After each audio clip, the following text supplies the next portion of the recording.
Hello, welcome to today's Pulse of the Economy Post-Federal Reserve meeting webinar. My name is Andrew Gradis. I'm the Director of Investment Consulting at Adhesion Wealth, and today I'm joined by Josh Greco from Franklin Templeton. Josh is the head of institutional portfolio management in the Investment Solutions Group. Why that makes Josh a fantastic guest for today is he sits in the unique position of leading the multi-asset solutions group. So while he has his own research, he's also leveraging Franklin's subject matter experts across various asset classes, equities, fixed income, private investments. So basically, he has a small army of talent helping to shape his views. So I'll also note that Franklin Templeton's multi-asset solution portfolios are also available on the Adhesion platform. But let's get to talking about the Federal Reserve meeting. Welcome, Josh. Yeah, thanks, Andrew. Great to be here and appreciate everybody's time this morning.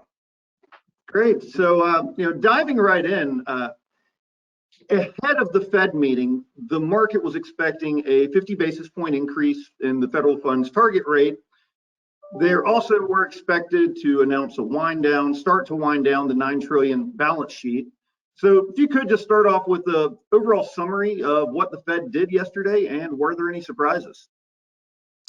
Yeah, and thankfully, Andrew, there were no surprises, which is why the market rallied almost 3% yesterday. And in doing a lot of client meetings, I'm reiterating that the Fed is entering its third phase of post-pandemic behavior. If you take yourself back to post-COVID drawdown, it was really about the Powell put, and we knew the Federal Reserve was going to be there to put a floor under market behavior and be the buyer of last resort. After Powell's confirmation last year, everybody talked about the Powell pivot. So we went from the Powell put to the Powell pivot, and he got a bit more hawkish. We started to hear the rhetoric about rising rates in 2022, and I think now we're in that third phase, which I'm calling the Powell prayer. So we went from the put to the pivot to the prayer, and it's really about Jay trying to create a soft, in his terms, soft-ish landing for this economy as he engages in this latest hiking cycle. And there were two things that jumped out to me yesterday. It was really highlighting the hikes and then highlighting the runoff. When it came to hikes, it was 50 basis points as expected, but the real headline was that the FOMC took 75 off the table. They alluded to it was nothing they were actively considering, and I think the market really appreciated that clarity and relief that 75 basis point wasn't something they were going to have to deal with going forward here. Then the second thing was the runoff. The Fed has a mammoth balance sheet, $9 trillion. And to quantify how it got there, in 9 months post-COVID, they added to the balance sheet, well, most developed markets added to the balance sheet what equated to what they did for 9 years after the global financial crisis. So, you put all the developed central banks together, you put the ECB, the BOJ, and the Fed here. In 9 months, they did what it took 9 years to accomplish from balance sheet expansion post-global financial crisis. And so to run that off, we're going to see an exponentially increased pace. The runoff is going to be bigger and faster than it was 5 years ago when they committed to doing this in 2017. So initially out of the gate, we saw the communication yesterday. It's going to be $47.5 billion. It's going to be $30 billion in treasuries, $17.5 in agency mortgages. And then after 3 months, they're going to allow that to drift up to $95 billion in securities maturing every month, $60 billion in treasuries, $35 billion in agency MBS. And back in 2017, when they began this runoff, it was $10 billion as the initial cap, increasing to $50 billion over the course of a year. So again, exponentially increasing and truncating not only the time frame in which we're running off, but expanding the amount in which we are running off. And so that's worth noting, because back in 2017, when they did this, they actually paused the rate hikes while they began this runoff to not upset the market too much as they were creating this uncertainty. And Jay Powell stressed this uncertainty in his remarks. As we're seeking to find a neutrality here with rates and market dynamics, you're going to see the market have a bigger influence with these long-term rates as the Fed removes being the automatic bid in that longer end of the market. And JP Morgan was out with what I thought was an interesting way to quantify the impact of that automatic bid. In post-global financial crisis, they talked about every trillion committed by the Fed in QE equating to a reduction of 15 to 20 basis points in that 10-year treasury. So you saw the measurable impact of rate reduction when the Fed's out there in the market, and now we have to prepare for the reverse impact. So there's a bit of asymmetry here. There's a bit of uncertainty here as we're turning the keys back over to free market influence, how we're going to see rates behave going forward. So those were the things that I took away yesterday: hikes and runoff, and how they're going to how they're going to take down this mammoth balance sheet that they've assembled. Yeah, well, hopefully we don't see anything like the taper tantrum or anything like that with that type of increase. And I know that the Fed is not going to release its next quarterly forecast until June, so just a month from now. So the focus was really on Chairman Powell's comments yesterday, and you've already hit on a lot of those. But was there anything else that stuck out about his comments? Yeah, and I think you have to look historically. I mean, it was the headline in the Wall Street Journal this morning, so it'll be my headline certainly for the majority of the day here. And that this is the largest rate hike since 2000. So it's worth noting, we've been 22 years without a 50 basis point increase. And the hiking cycle that we're embarking on now is nothing like the one we previously went through from 2015 to 2018. I mean, you could just look at the differences, everything from the measured hikes of 25 basis points each back in 15 through 18, the period of time, it was spanned over 3 years. We're talking about a much more accelerated hiking cycle right now to fight inflation. When we were hiking in 2015 through 2018, we had low inflation.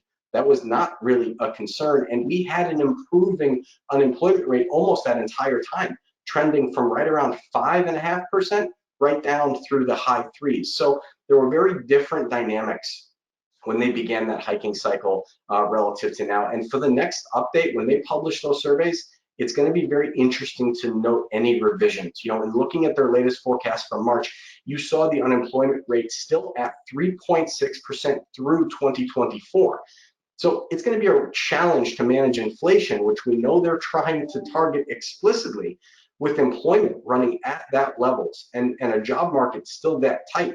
And if you listen to Jay Powell's press conference yesterday, you heard a number of questions around how do you expect to accomplish that inflation or average inflation targeting with a job market this tight, with unemployment this low, with job openings this high.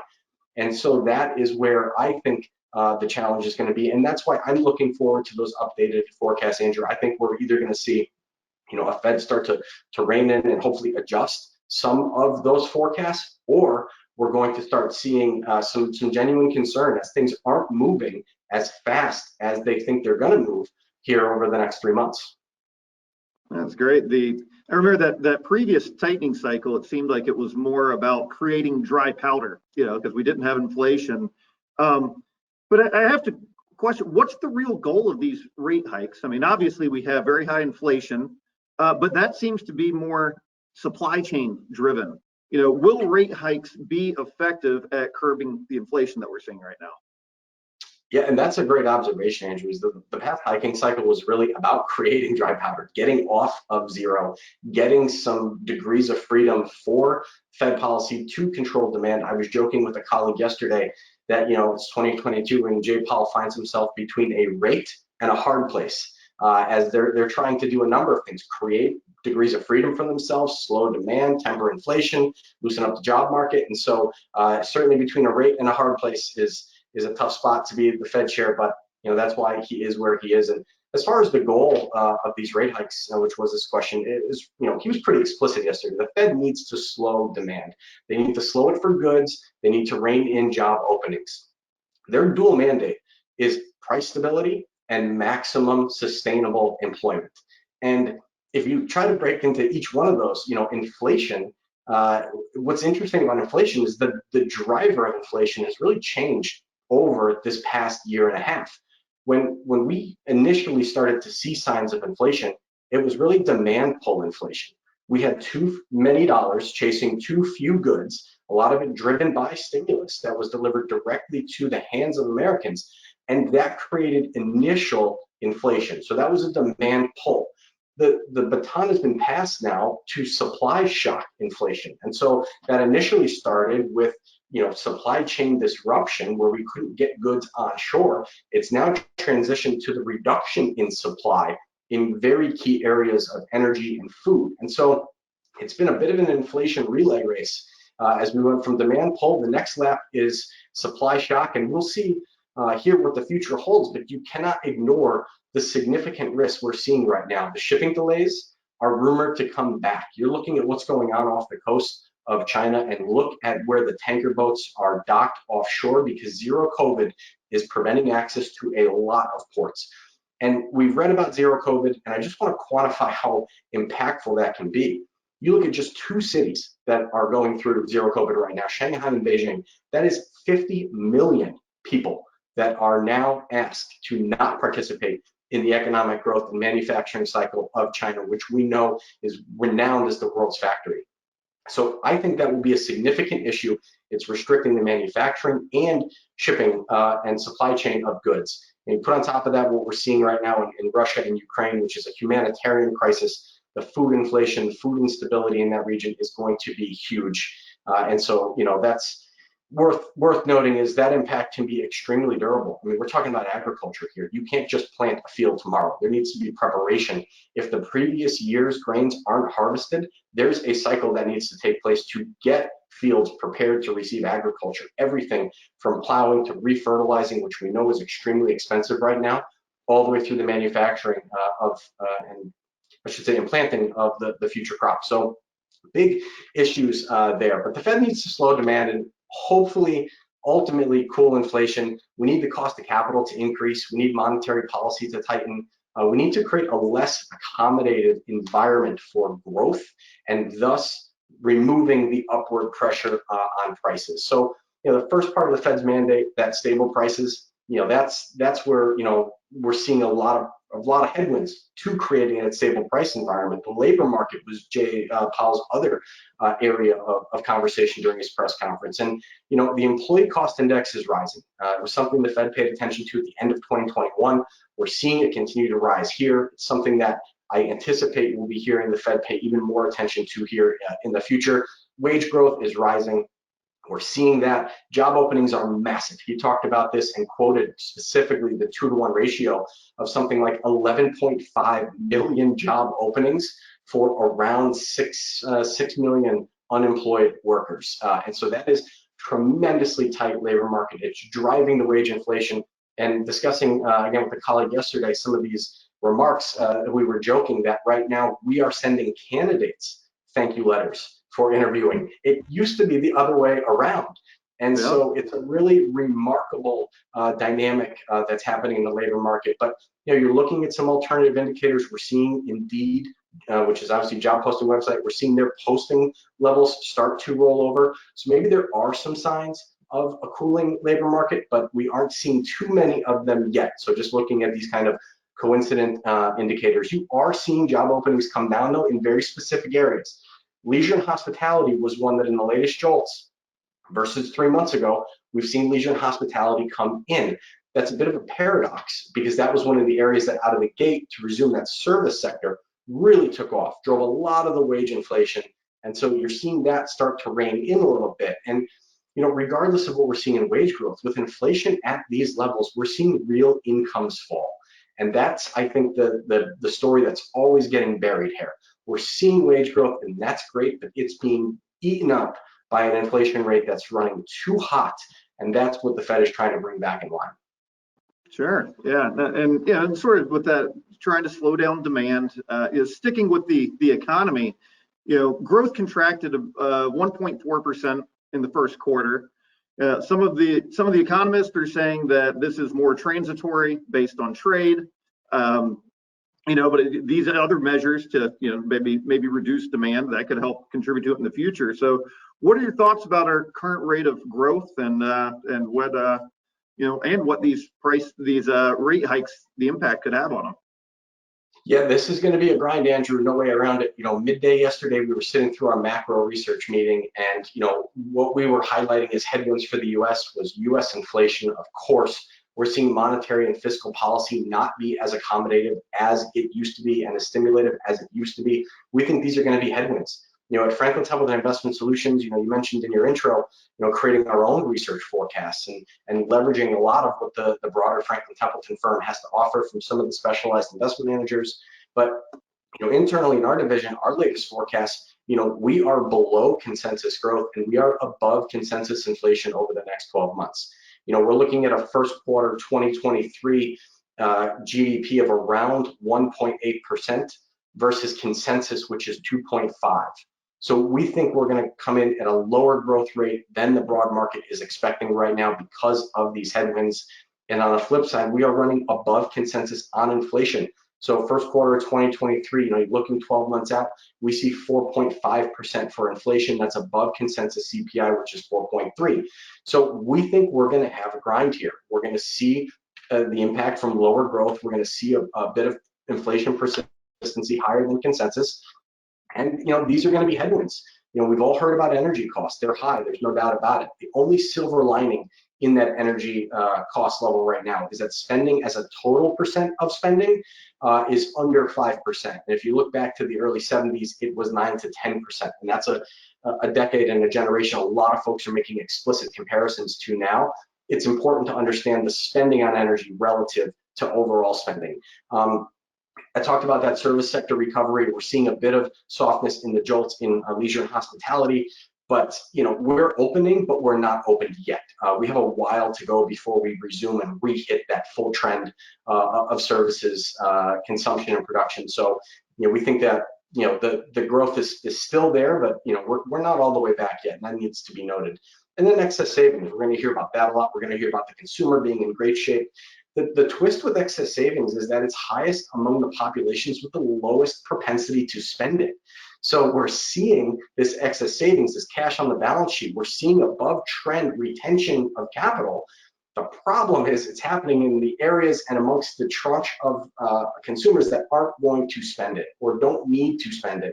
And that, I think, is where we're talking about growth risks are skewed to the downside. We see a lot of headwinds. I talked about kind of the zero COVID, and we're seeing growth trend lower.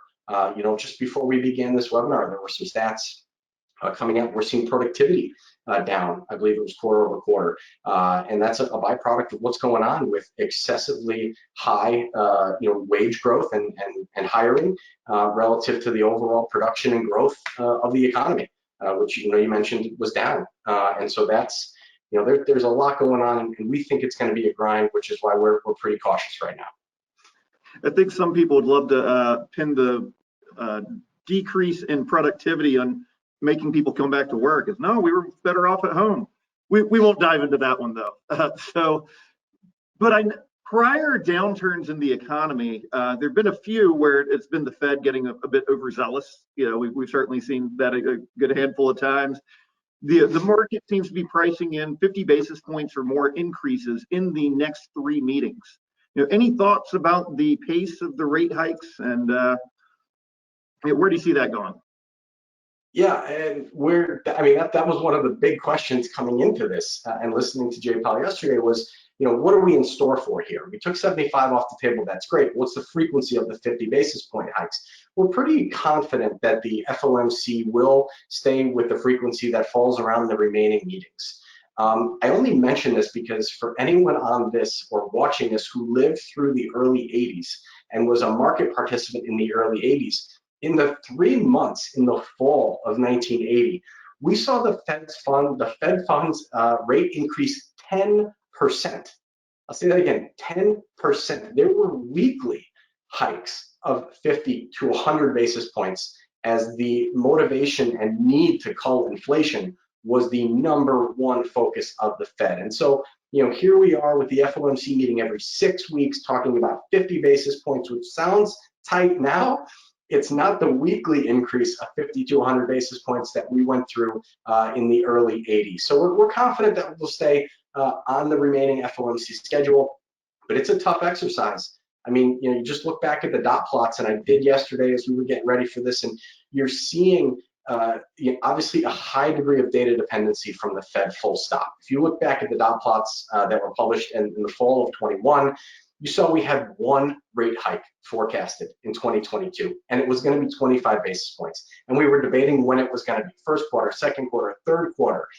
How quickly that view has changed. By December, we were forecasting 3 hikes. Now, they were still anticipated to be 25 basis points each, but that was part of the Powell pivot. We started to get a bit hawkish towards the end of that 2021 and today, what do we have priced in, Andrew? 9 or 10 hikes, priced into the Fed, with that Fed funds rate coming in north of 2.5% for the remainder of this year. So it is absolutely a dynamic environment. It is absolutely going to be a data-dependent Fed. And so while forecasting that we'll stay on track with the FOMC meeting frequency, the ability to forecast out what the hikes will be, I'm going to take Powell at his word and stick to that 50 basis point target. But that's where we are with this cycle. Yeah, well, if he sticks to his typical patterns, we can at least expect him to sort of transpose and know what his next move is going to be. That's something that the market seems to appreciate that a lot. So I want to shift gears a little bit. I think it would be a shame not to take advantage of your multi-asset expertise. So how are you positioning portfolios in reaction to the current situation? Where are you finding value? Where are you protecting people? How are you allocating assets? Good question, Andrew, because that's where the rubber meets the road, right? These are all perspectives and opinions, but I'm really interested in positions. As a multi-asset investor, the ability to translate and synthesize what's going on in the global economy and use stocks and bonds to execute against that agenda or hypothesis is everything. And it's where my group spends, our time as multi-asset investors. And what's really remarkable right now is that, if you look at the S&P 500, you look at the Ag, they're both down 9%. So, the traditional safety trade of fixed income really hasn't worked this year for the dynamics we were talking about, the rapidly rising rates. But what that's created is now opportunities for valuation on both sides of your portfolio. In the past couple of years, it was always around stocks being expensive or bonds being expensive. And now stocks and bonds are relatively inexpensive. And we're seeing, opportunities in fixed income we didn't see 6 months ago. And so, just starting at the headline with, where we are with our risk appetite, we have a reduction in risk appetite. There's no doubt about it. I talked about kind of the headwinds to growth, the negative skew in our growth forecasts. And, we have reduced our risk appetite, in which we're really in a neutral stock and bond posture at the moment. So for probably the last, I call it, all the way going right back to just the end of the pandemic, we had an overweight to equities that we're taking down in many of our portfolios to kind of arrive at neutral.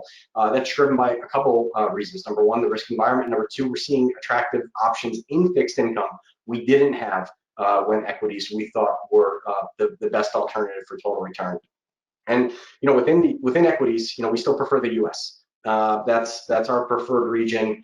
We think it has the best durability, even despite these headwinds. You look at areas like Europe, ex-UK. We think that's going to be a grind. There's tons of energy and commodity inflation that they're exposed to. We've heard about oil relative to natural gas, and how they're going to be able to supplement and create options to replace that. And so we think that's going to be a bit of a tough grind here for that region. So we still prefer the U.S. We have a slight preference for value. It's certainly not a home run, but we think the path of rates is going to reward value and value style. And it's worth noting that it's not just a value growth decision. This is about a cyclical, non-cyclical discussion. We're in a period where growth is slowing. That is a behavioral dynamic you need to be keenly aware of. The example I talk about, energy and utilities, they're both value style. There's no doubt about that.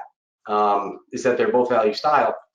The issue with it is that one is massively cyclical and one is historically defensive. And so you really got to dig in and understand the sector allocations. We think at this point in the cycle, dividend payers are attractive, traditional non-cyclical sectors are working here. And within fixed income, there used to be $14 trillion of negative yielding debt. We're down to $2 trillion of negative yielding debt right now. High yield's been attractive to us. We like the shorter duration posture and we think the credit picture is pretty solid right now.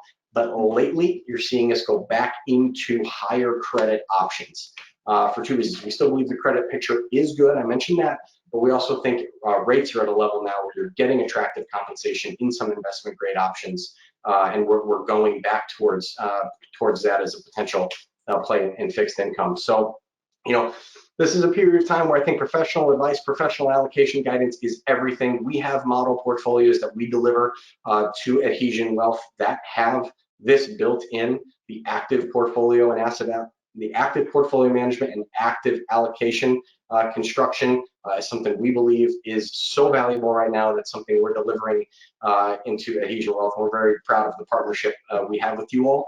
And for more on, what we're thinking from Franklin Templeton Investment Solutions, given that we, like so many people on this line, invest across stocks and bonds to create a client outcome, head over to the Franklin Templeton website. So franklintempleton.com, you'll see our insights from Franklin Templeton Investment Solutions, as well as the rest of the insights from the specialized investment managers across Franklin Templeton. So if you haven't, head over to that website, or if you haven't bookmarked that as a resource for insights across global multi-asset constructions, I would advise you to do so. So that's, Andrew, that's where we're, talking about perspectives, but those are our positions. That's where we're moving money as we think it's responsible for clients at this time to take a little risk off the table, and where we're positioned intra-equity and intra-fixed at the moment.